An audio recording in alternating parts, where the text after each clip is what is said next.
kulan wacan oo wanaagsan daawadayaal meel ka saarnaga daawataan ku soo dhawaada wararkayga maanta ee telefishinka SBTV qodobada wararkayga maanta ugu door koroonaya waxaa ka mid ah dhismaha wadada xiriirisa Muqdisho iyo Afguuyo oo maanta bilaabatay Maxamed Mursal Sheekh Cabdiraxmaan oo muujiyay awoodiisa magacaabayna guddi baaris ah wufuud caalami ah oo tagaysa Kismaayo iyo ujeedada ka dambaysa madaxweyne Saciid Cabdullaahi Deni oo Imaaraadka Carabta u saxay heshiis shabaab oo sheegtay dil iyo qarax ka dhacay Muqdisho dowladda federaalka Soomaaliya oo qaaday tallaabo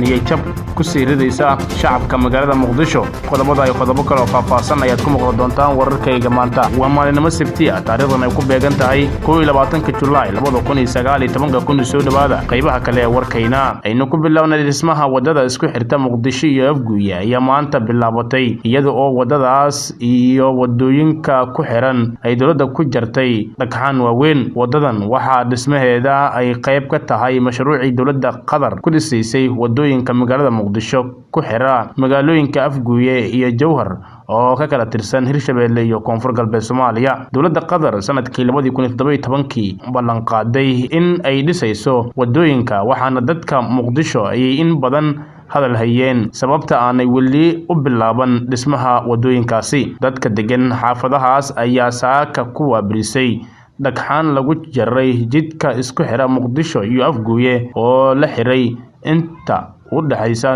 Sarkusta iyo Axis Control Afguuyo halkaas oo dhismaha lagu bilaabay mashruuca dhismayaasha wadooyinka Muqdisho iyo Afguuyo iyo Muqdisho iyo Jowhar ayaa waxa uu ka kacayaa 200 milyan oo dollarka Mareykanka ah gudoomiyaha golaha shacabka ee baarlamaanka federaalka Soomaaliya mudane Maxamed Mursal Sheekh Cabdiraxmaan ayaa magacaabay guddi ku meel gaar ah oo soo diyaarin doona sharciga doorashooyinka dalka kadib wareegto ka soo baxday xafiiskiisa guddigan oo lagu soo dhaxulayo golaha shacabka ayaa ku kooban ilaa 15 xubnood waxaana shaqadoodu ay noqon doontaa hubinta iyo wax ka bedelka sharciga doorashooyinka qaranka sharcigan ayaa bishii May ee sanadkan waxaa soo melmariyay golaha wasiirada xukuumadda federaalka ah ee Soomaaliya ansixinta sharcigaasi ayaa waxaa ka dhashay muran iyo dood badan iyadoo loo arkay inuu awood gaar ah siinayo madaxtooyada iyo xukuumadda Soomaaliya talaabadan uu haatan qaaday Mursal ayaa u muuqata mid uu ku muujinayo awoodiisa ugana hortagayo in si degdeg ah lagu meelmariyo sharcigaasi balse Cabdiraxmaan Cabdishakuur Warsame ayaa durbo waxa uu ka soo horjeestay guddigan uu magacaabay Maxamed Mursal Sheekh Cabdiraxmaan xubno kala duwan oo ka socda beesha caalamka ayaa ku wajahan magaalada Kismaayo ee xarunta dowlad goboleedka Jubbaland sida aan wararka ku helino safiirada dalalka caalamka u jooga Muqdisho wakiilada qaramada midoobay midowga Afrika iyo IGAD ayaa saacadaha soo socda tagi doona halkaasi ammaanka ayaa si aad loo adkeeyay iyadoo ciidamo dheeraad ah lagu arkayo gudaha magaalada Kismaayo iyo agagaarka garoonka diyaaradaha ee magaaladaasi ujeedada safarka wafdigani ayaa lagu sheegay in ay la xiriirto sidii loo xalin lahaa muranka siyaasadeed ee ka dhashay arrimaha doorashada Jubbaland xubnaha wafdigan ayaa kulamo la qaadan doona madaxda Jubbaland gaar ahaan Axmed Madoobe guddiga doorashooyinka iyo musharaxiinta maamulkaasi inta badan kulamada ayaa diiradda lagu saari doona sidii loo xalin lahaa tabashada ay qabaan musharaxiinta u taagan Jubbaland oo kalsooni la'aan ka muujiyay guddiga qabanqaabada doorashada maamulkaasi arrintan ayaa sababtay in inta badan ay isdiiwaangelin waayaan musharaxiinta iyo sidoo kale in dib loo dhigo waqtiga isdiiwaangelinta oo hadda lagu daray 4 maalmood oo dheeri ah doorashada ayaa la filayaa in la qabto bisha August ee soo socota iyadoona uu loolan adag sanadkan la kulmayo madaxweyne Axmed Madoobe madaxweynaha Puntland ayaa dowladda Imaaraadka Carabta u saxay heshiis dhigaya in ammaanka garoonka diyaaradaha magaalada Boosaaso ay la wareegaan saraakiil u dhashay dalka Imaaraadka Carabta heshiiskan ayaa meesha ka saari doona ciidamo gaariya 50 askari oo Soomaali ah kuwaas oo horey u sugi jiray ammaanka garoonka waxaana bedelaya dhalinyaro Soomaali ah oo Imaaraadka tababaray kuwaas oo ay kor ka maamulayaan ilaa 4 sarkaal madaxweyne Saciid Deni ayaa heshiiskan ku soo bandhigay shirkii uu dambeeyay ee wasiirada Puntland Imaaraadka Carabta oo horay saldhig ugu lahaa Boosaaso gacantana ku hayay ciidamada badda ayaan la ogeyn sababta uu u danaynayo in la wareegista ammaanka garoonka diyaaradaha ee Boosaaso waxaa la aaminsan yahay in ujeedka Imaaraadku yahay sugitaanka xogta diyaaradaha u socda si aan loo ogaan waxa ay sidaan iyo waxa ay qaadayaan. Heshiiskan oo uu Deni saxiixay Imaaraadka Carabta ayaa mid qarsoodi ah lamana soo marin baarlamaanka Puntland, taasoo shaki weyn abuurtay. Heshiiskan oo uu saxiixay Deni waxaa horey Imaaraadka Carabta uga diiday madaxweynayaashii soo maray Puntland sida Cabdullaahi Yuusuf Axmed, Cadde Muuse iyo Faroole iyo Cabdulle Gaas. Dhaqdhaqaaqa Al-Shabaab ayaa sheegtay mas'uuliyadda sarkaal ka tirsan ciidamada dowladda Soomaaliya oo xalay looga geystay gudaha magaalada Muqdisho. War ka soo baxay Al-Shabaab ayaa lagu sheegay in sarkaalkaasi oo ka tirsanaa ciidamada booliiska Soomaaliya dagaalyahanno ka tirsan kuwooda ay ku dileen nawaaxiga isgoyska Axis Control Afguye ee duleedka magaalada Muqdisho. Sidoo kale waxa ay tilmaameen in raggii geystay dilkaasi ay horey ugu sii qaateen marxuumka bustoolad uu watay, islamarkaana ay si nabadgelyo ah goobta uga baxsadeen sida uu hadalka u dhigeen. Dhinaca kale, Al-Shabaab ayaa waxa ay dhabarka u ritay qarax ka dhacay qaybo ka mid ah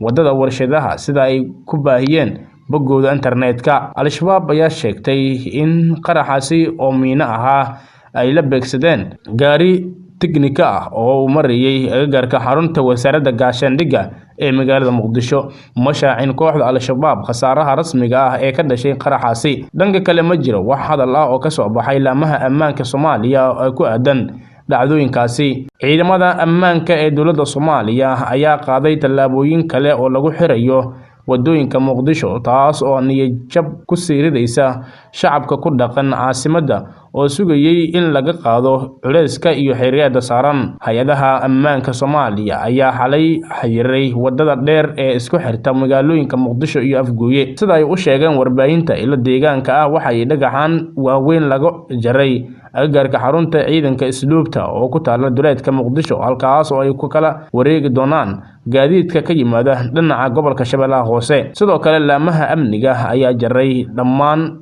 jidcadayaasha xaafadaha ku dhow isgoyska Axis Control Afguye ee magaalada Muqdisho. Xirnaanshahan cusub ayaa saameyn ku yeeshay dhaqdhaqaaqyada dadka iyo gaadiidka isaga kala gooshi jiray wadadaasi. Arrintan ayaa ku soo aadaysa xilli madaxda dowladda, gaar ahaan madaxweynaha Soomaaliya, uu horey odayaasha Muqdisho ugu ballan qaaday in la furayo wadooyinkan marka laga baxo maalmaha xorriyadda ee 26 Juun iyo 1 Luulyo, balse ma dhicin muddadaas, iyadoona taasi beddelkeeda la sii adkeeyay go'doonka ay ku jirto caasimadda. Qaar ka mid ah odayaasha oo aan horey ula hadalnay ayaa xusay in ballantii looga baxay, islamarkaana ay iyagu go'aan degdeg ah ka qaadan doonaan jidadka weli sii xiran. Dhinaca kale, saraakiil aan la xiriirnay ayaa tallaabadani ku sheegay in lagu xoojinayo amniga si looga hortago weerarada Al-Shabaab. Madaxweynaha dowladda federaalk ee Soomaaliya Mudane Maxamed Cabdullaahi Farmaajo ayaa kulan gaar ah la qaatay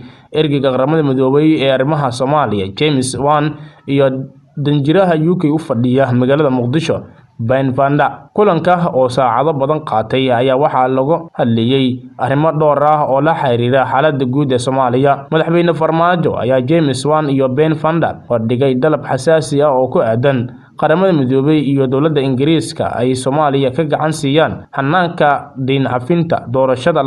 2021 iyo sidii dowladdiisu u baahin lahayd adeegyada aasaasiga u ah bulshada Soomaaliyeed. Sida ay xogta ku heshay warbaahinta SBTV, labada mas'uul ayaa aqbalay dalabkaasi iyagoo ballan qaaday in si degdeg ah loo fulin doono. Sidoo kale, waxaa kulankan goobjoog ahaa agaasimaha guud ee madaxtooyada Dr. Nuur Diiriye Xirsi Fuursade iyo qaar ka mid ah la taliyayaasha madaxweynaha. Dowladda Soomaaliya ayaa dadaal badan ku bixinaysa sidii loo cafin lahaa deymaha lagu leeyahay dalka, taas oo haddii ay ku guuleysato suuragelinayso in maalgashi caalami ah lagu sameeyo Soomaaliya. Madaxweynaha dowlad goboleedka Jubbaland Axmed Maxamed Islaam Axmed Madoobe ayaa qaaday tallaabooyin dhowr ah oo ka dhan ah ciidamada dowladda federaalka Soomaaliya, sida ay sheegeen saraakiil. Korneyl Cabdirashiid Macalin Gaas oo ah hafayeenkii hore ee ciidamada xoogga dalka ee Jubbooyinka ayaa si kulul uga hadlay dhaqdhaqaaqyada iyo ficilada uu Axmed Madoobe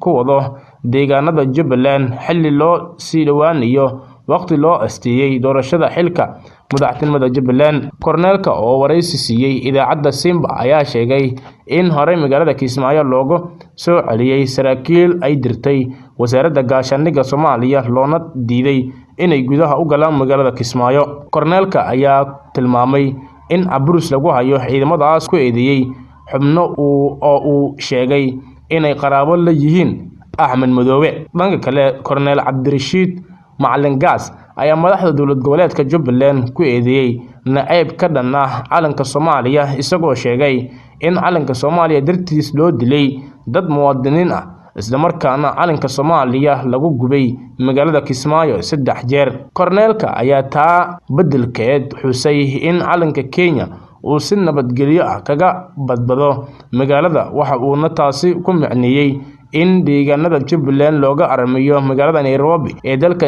Kenya oo aanan laga maamulin magaalada Kismaayo oo si ku meel gaar ah magaalo madax ugu ah Jubbaland. Ugu dambeyntii, maamulka madaxweyne Donald Trump ee dalka Mareykanka ayaa ku dhawaaqay shuruuc cusub oo lagaga hortagayo dadka magangelyo doonka ah ee ka imaanaya dalalka bartamaha qaaradda Ameerika. Shuruucdan cusub ayaa waxaa ka mid ah in muhaajiriinta ay marka hore magangelyo soo weydiistaan dalalka ay soo marayaan si looga ogolaado inay magangelyo ka helaan Mareykanka. Qorshahan ayaa dhaqan galay 16 bishii July, waxaa haddaba la isweydiinayaa suurtagalnimada in arrintaasi muhaajiriinta ka qulqulaya Mareykanka ayaa intooda badan ka yimaada dalalka bartamaha Ameerika oo ay ka mid yihiin Honduras iyo El Salvador, kuwaas oo haatan xaaladooda aysan degnayn. Dadkan ayaa inta badan ku safra dhulka iyagoona soo dhexmara dalal kale. Hase yeeshee, qorshaha cusub ee maamulka Trump ee ah in dadkaas marka hore